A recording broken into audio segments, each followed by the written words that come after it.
आवाज आवाज आ रही है। जी जी। हाँ। तो आज मुस्कान बहन ने जो टॉपिक दिया है वो है पक्के योगी कौन है। तो आज हम सभी अपने को चेक करेंगे कि पक्के योगी किसको कहते हैं। पक्के योगी की क्या निशानी है। वैसे तो हम सभी बाबा के बच्चे योगी हैं, लेकिन योग का सच्चा स्वरूप क्या है, कैसे पहचाने कि यही सच्चे योगी हैं या मेरा योग पक्का है। उसके लिए कुछ बातें हैं, चेकिंग के पॉइंट हैं जो हमें अपने अंदर चेक करना होगा। सबसे पहली निशानी है योगी की कि वो किसी भी बात में घबराता नहीं। अचल और अडोल अवस्था होती है। मान लो कोई घटना घट गई, कोई बात हुई, तो एकदम से अंदर से घबराहट नहीं होगी, एक स्थिरता रहेगी, विचारों का बैलेंस बना रहेगा, मन की भावनाएं ऊपर नीचे नहीं हो। तो अगर ऐसा होता है कि कोई भी बात आती है जो कि विपरीत है, मेरे अनुकूल नहीं है, प्रतिकूल है, और तुरंत मेरा मन विचलित हो जाता है, हलचल में आ जाता है या घबराहट होने लगती है, इसका मतलब है कि अभी मैंने योग की उस अवस्था को प्राप्त नहीं किया है जिसको बाबा ने कई बार कहा कि बच्चे अचल अडोल बनो, अपने अंदर एकाग्रता और स्थिरता लाओ। तो ये हम तभी चेक कर पाएंगे जब कोई परिस्थिति, कोई घटना मेरे सामने। तो योगी की पहली निशानी है कि वो अचल रहता है, हर परिस्थिति में, हर स्थिति में अपने आप को अचल रखता है, अपनी भावनाओं पर, अपने विचारों पर नियंत्रण रखता है। ये योगी की पहली निशानी है। जैसे समंदर के अंदर आपने देखा होगा, बहुत सारी लहरें होती हैं, लेकिन वो पत्थर से बार बार टकराती हैं, पर पत्थर अपनी ही जगह पर स्थिर होता है, लहरों के प्रभाव में नहीं आता है। उसी प्रकार से जीवन में कई बातें, कई परिस्थितियां पत्थर की तरह, लहरों की तरह हमारे ऊपर आती हैं, पर योगी का जो चित्त होता है, मन होता है, वो चट्टान की तरह हो, स्ट्रांग होता है, स्थिर होता है। तो सच्चे योगी की ये निशानी। और दूसरी निशानी है सच्चे योगी की कि वो योगेशु कर्मेशु कौशलम। गीता के अंदर कहा गया है कि योग कर्म में कुशलता लाता है। तो मैं आत्मा अपने कर्मों को चेक करूं कि मैं जो भी कार्य करता हूं, क्या उससे सभी संतुष्ट होते हैं, क्या मैं संतुष्ट होता हूं, मेरे कार्य के अंदर परफेक्शन झलकती है कि ये एक परफेक्ट व्यक्ति ने ये कार्य किया है। कोई परफेक्ट व्यक्ति अगर कोई कार्य करेगा तो उसमें भी परफेक्शन होगा, उसमें कोई कमियां नहीं निकाल पाएगा। अगर मेरे कार्यों में से लोगों को शिकायतें रहती हैं और मेरे में लोग कमियां निकालते हैं, तो इसका अर्थ है कि अभी मुझे योग की और ऊंचाई पर जाने की आवश्यकता है, क्योंकि मेरे कर्मों के अंदर वो कुशलता जो होनी चाहिए वो अभी नहीं आई। जबकि योग क्या करता है, कर्म में कुशलता लाता है, योगी का कर्म परफेक्ट होता जाता है, उसके अंदर परफेक्शन आती है कर्म के अंदर। लगता है कि ये किसी विशेष आत्मा ने ये कार्य किया है। चाहे फिर उसे कोई भी कार्य दिया जाए, छोटे से छोटा, बड़े से बड़ा, पर उसका जो कार्य करने का जो तरीका होता है, उसमें भी उसकी विशेषताएं झलकती हैं। ये योगी की पहचान है कि उसके कर्मों के अंदर कुशलता हो। मेरे कर्म से मैं ही खुश नहीं हूं, दूसरे भी खुश नहीं हैं, तो इसका मतलब है हम अंदर से अभी व्यवस्थित नहीं है। अंदर से हमारी भावनाएं, हमारे मन, विचार, आत्मा एक नहीं है। एकाग्रता का भी यही अर्थ होता है कि जब मन, बुद्धि और संस्कार और ये बॉडी सभी एक साथ मिलकर के कार्य करते हैं और एक दिशा में कार्य करते हैं। अब मन अलग भाग रहा है, बुद्धि अलग भाग रही है, शरीर अलग भाग रहा है और भावनाएं अलग भाग रही, तो ये एकाग्रता नहीं। और फिर हम कुछ भी कार्य करेंगे तो उसमें परफेक्शन नहीं हो सकता, और परफेक्शन नहीं होगा तो उससे हम भी संतुष्ट नहीं होंगे और दूसरा भी संतुष्ट नहीं होगा। तो हमें पक्के योगी बनना है, जिससे हमारे कर्मों में कुशलता है। योग हम क्यों लगाते हैं बाबा से, कोई बताएगा? योग हम क्यों लगाते हैं?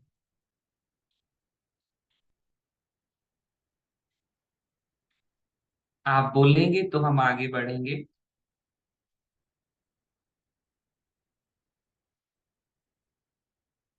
ओम शांति। आवाज आ रही है?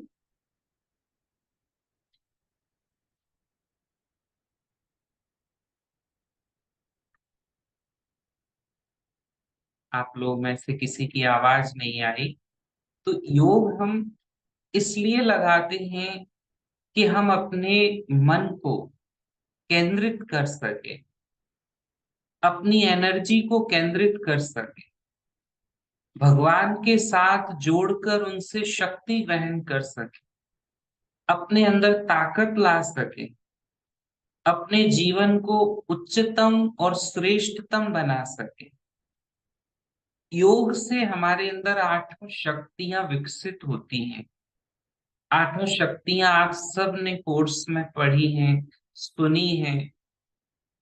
सहन शक्ति, समाने की शक्ति, पावर टू विड्रॉ, ये आठों शक्तियां जो हैं, इनको हम यूज करते हैं, कहाँ तक प्रयोग में लाते हैं। क्या मुझे ये समझ है कि किस शक्ति का प्रयोग मुझे कहाँ पर करना है? क्योंकि आठों शक्तियां बाबा ने हम बच्चों को दी हैं, लेकिन वो शक्तियां जब तक हम प्रयोग नहीं करेंगे, तब तक हम अनुभवी मूर्त नहीं बनेंगे। बाबा ने विज्ञान के बारे में ये कहा है कि विज्ञान का महत्व क्यों है, क्योंकि विज्ञान प्रयोग में आती है, प्रयोग में आती है डे टू डे लाइफ में, और उसमें एक्सपेरिमेंट होते हैं लगातार। लगातार विज्ञान में प्रयोग चलते हैं और प्रयोगों के कारण वो और रिफाइन होती जाती है, उसका महत्व बढ़ता जाता है। तो साइंस प्रयोग की वजह से इतना तरक्की कर पाई है। तो हम सब साइलेंस के साइंटिस्ट हैं। तो हमें भी प्रतिदिन अपनी डे टू डे लाइफ में जो भी नॉलेज मिली है बाबा से, उसको यूज करना है। जितना हम उपयोग में लाएंगे, चाहे वो आठों शक्तियां हो, चाहे वो हमारे 36 दैवीय गुण हो, हम उनको कहाँ कहाँ प्रयोग में ला रहे हैं और कहाँ कहाँ किन किन चीजों में प्रयोग कर रहे हैं। जब तक हम ज्ञान को प्रयोग नहीं करेंगे, तब तक हमें ये अनुभव कैसे होगा कि इसका क्या परिणाम होता है और ये कैसे काम करता है, और फिर हम अनुभवी मूर्त कैसे बन पाए। ज्ञान को हमने सुन लिया, समझ लिया, पर हमने प्रयोग कहाँ तक किया, किन किन चीजों में प्रयोग किया। सबसे पहले तो मेरी अपना जीवन, मेरा लाइफ में जो समस्याएं चलती हैं, हर हर एक की लाइफ में होती हैं। कभी कभी मन उदास हो जाता होगा, कभी कभी अशांति आ जाती होगी, कभी कभी गुस्सा आ जाता होगा। तो इन सब मनोविकारों पर क्या मैंने ज्ञान का प्रयोग किया है? अगर मैंने अपने ही लिए अभी ज्ञान का प्रयोग नहीं किया, गुणों का, शक्तियों का प्रयोग नहीं किया, तो मैं दूसरे को भी मदद कैसे कर सकता हूं? दूसरे को मदद करने के लिए सबसे पहले मुझे प्रयोगी बनना हो। भगवान भी ये कहते हैं कि ज्ञानी से मोह प्रिय विज्ञानी। रामायण के अंदर भी ये लाइन आती है। तो ज्ञानी से मोह प्रिय विज्ञानी, इसका क्या अर्थ हुआ? कि ज्ञानी तो जिसने समझ लिया, पर विज्ञानी मतलब जिसने प्रयोग कर लिया, उस ज्ञान की बात को प्रयोग करके उसमें अनुभवी बन गए। तो ज्ञान की जो बातें हैं, बाबा ने जो रत्न दिए हैं, मोती दिए हैं, उनको हमें प्रयोग में लाना है और हर बात के अनुभवी बनना है। ये पक्के योगी की निशानी है कि वो केवल ज्ञानी ही नहीं होता, वो योग के प्रयोग करता है हर चीज पर। मान लो आपको कहीं दर्द हो रहा है, तो आपके अंदर ये होना चाहिए कि आज मैं इस दर्द को योग के द्वारा ठीक करके देखता हूँ। ये एक्सपेरिमेंट, प्रयोगात्मक बुद्धि से फिर हम वहां मन को ले जाए, उस पर योग के कुछ प्रयोग करके चेक करें कि मेरा योग काम कर रहा है या नहीं कर रहा है। ऐसी प्रकृति पर प्रयोग करके देखें। इसी तरह से अन्य अन्य चीजों पर, अब जो भी लोग परेशान हैं उनको वाइब्रेशन देकर देखें, प्रयोग करके देखें, अपने ऊपर प्रयोग करके देखें। जब भी मन विचलित होता है, अशांत होता है, तो बाबा की मुरली की कौन सी बात, ज्ञान की कौन सी बात मैं यहाँ प्रयोग करूं। जब मुझे लो फील हो रहा है, उस समय में कौन सी शक्ति का प्रयोग करूं। जीवन में कोई घटना आ रही है, परिस्थिति आ रही है, आठों शक्तियों में से यहाँ कौन सी शक्ति प्रयोग होगी जिसका मैं आवाहन करूं। महाभारत के युद्ध से पहले अर्जुन को ये कहा गया था कि आप जाओ और शक्तियों को इकट्ठा करो। तो अर्जुन जाकर के जंगल में ध्यान में बैठ जाते हैं और शिव जी का ध्यान करते हैं। उससे शिव जी प्रकट होते हैं और उन्हें पाशुपत अस्त्र प्रदान करते हैं। तो मैं जब ये देख रहा था तो मेरा संकल्प चला कि आने वाले समय के लिए हम सभी अर्जुन जो ज्ञान का अर्जन किए हुए हैं, उनको प्रिपरेशन करनी और शिव जी के ध्यान से उन सभी सिद्धियों को कलेक्ट करना है।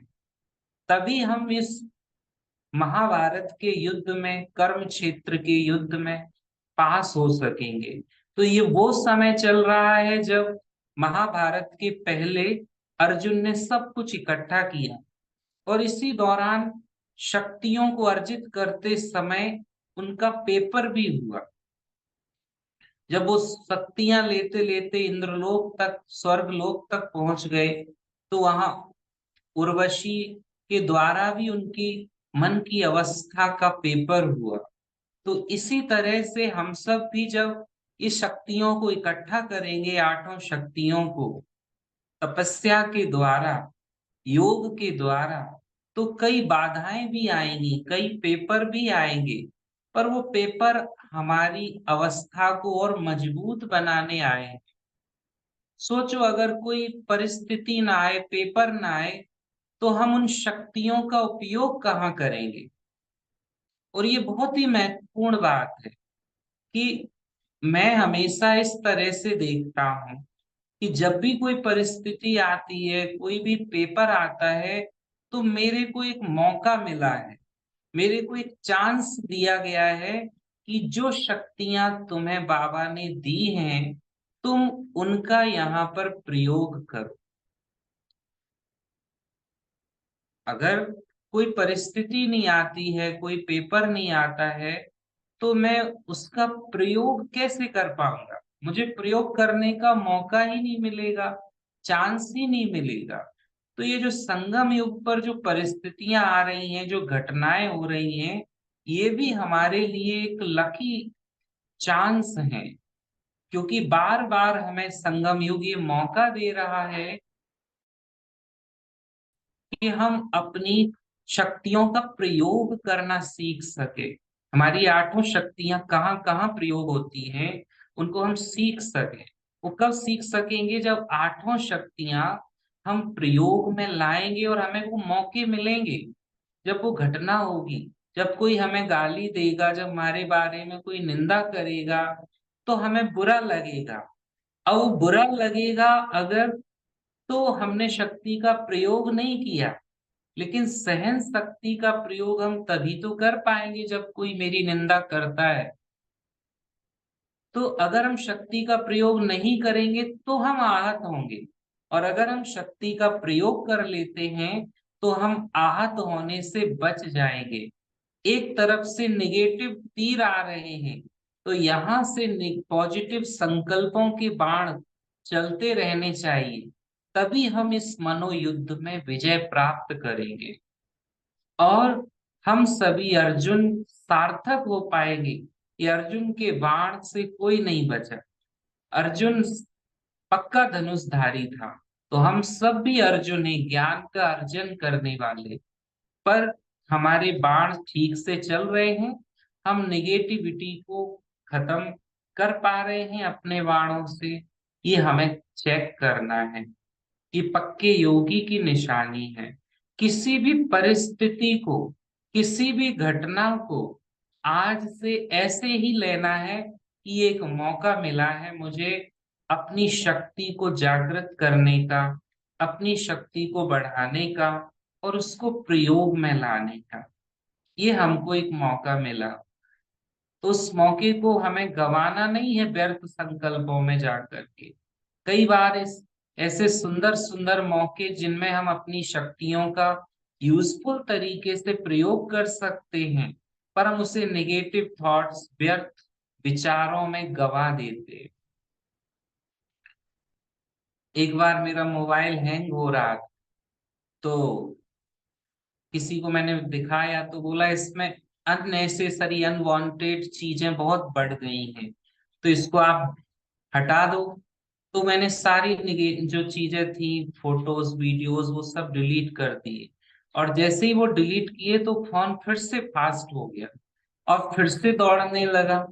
तो इससे मुझे सीखने को मिला कि देखो, जब फोन भी चीजें हटा दो हो जाता है, तरह से जब हम अपने दिमाग से निगेटिव चीजों को डिलीट कर देंगे, अननेसेसरी अनवांटेड चीजों को हटा देंगे, तो मेरा माइंड कितना फास्ट चलेगा, मेरी मनोस्थिति कितनी स्ट्रांग हो जाएगी। तो ये हमें खुद अपने अंदर चेकिंग करना है, कहीं मेरा भगवान का दिया हुआ इतना सुंदर जो उपकरण है हमारा माइंड, वो कहीं हैंग तो नहीं हो जाता है बीच बीच में। हैंग होने का मतलब क्या है? कि सोच कुछ और रहे हैं, विचार कुछ और आ रहे हैं, बीच में पता ही नहीं चल रहा है क्या हो रहा है, अंदर में एकदम से ब्लैंक हो जाते हैं। तो ऐसा भी कई लोगों के साथ होता है। इसका कारण है व्यर्थ और निगेटिव। तो योगी की ये पहचान है कि उसके पास निगेटिव और व्यर्थ नहीं होता। वो अपने समय को व्यवस्थित तरीके से पूरा उपयोग में लाता है, क्योंकि ये संगम युग की एक एक घड़ियां बहुत कीमती है। इनको हमें पूरी तरह से उपयोग में लाना है और हर परिस्थिति को एक मौके की तरह लेना है, एक चांस की तरह लेना है, कि ये चांस है अपनी शक्ति बढ़ाने का, शक्तियों को प्रयोग में लाने का। अब मुझे देखना ये है कि इस परिस्थिति में मैं किस शक्ति का उपयोग करूं, जिससे मैं परिस्थिति पर विजय प्राप्त कर लूं। स्व स्थिति बनाए रखूं। मैं जब सुबह उठता हूँ तो सबसे पहले अपने लिए शुभ संकल्प करता हूँ। उसका प्रयोग आप सब भी कर सकते हैं। जैसे ही मैं उठता हूं तो कई बार मैं ये संकल्प करता हूं, मैं संतुष्ट हूँ, मुझे कुछ भी नहीं चाहिए,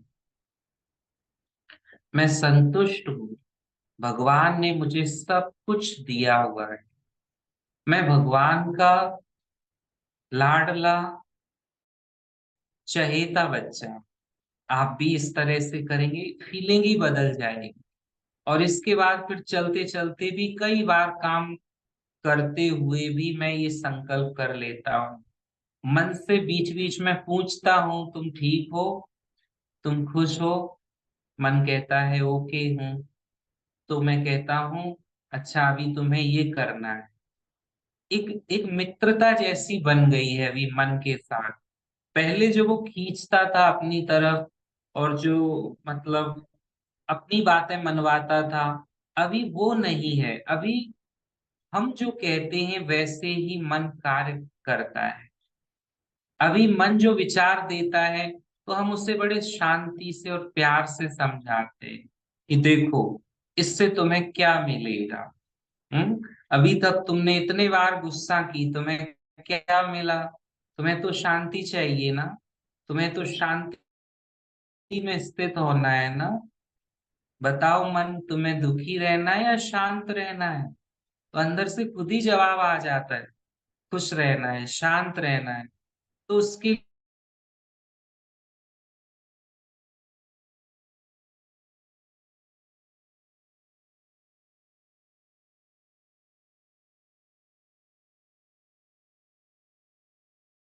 फील कराते रहो। और जब वो अच्छा चलता है,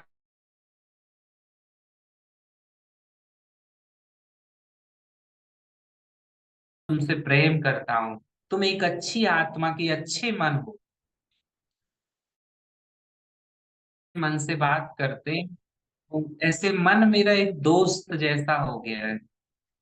तो आप भी ऐसे कर सकते हैं। ये प्रयोग बहुत